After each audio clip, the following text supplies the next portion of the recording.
يخرج منهما اللؤلؤ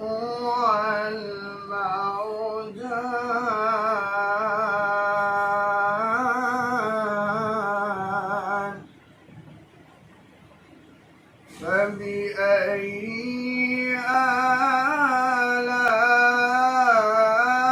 آلاء ربكما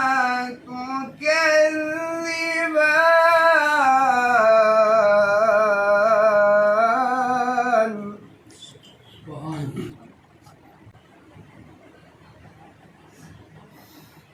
وله الجوار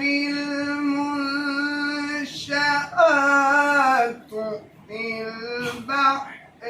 كالأعلام فبأي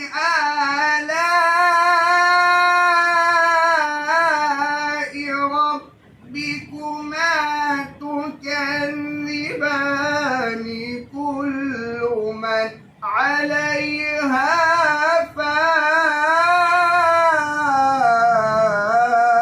فان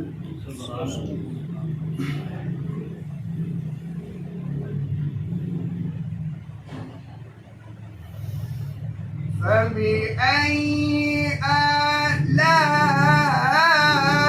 آلاء ربكما تكذبان كل من عليها فان ويبقى وجه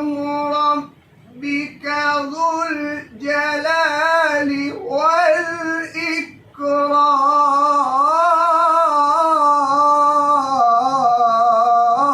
والإكرام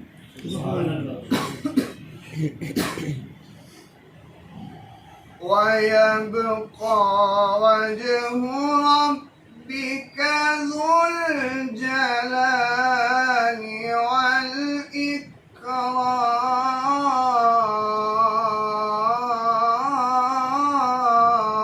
والإكرام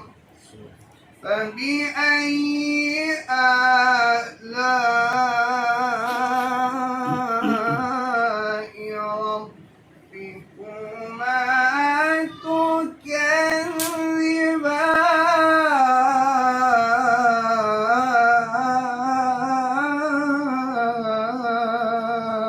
تكذبان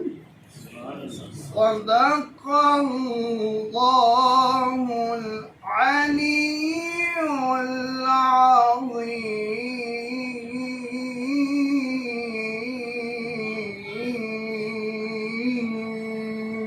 العظيم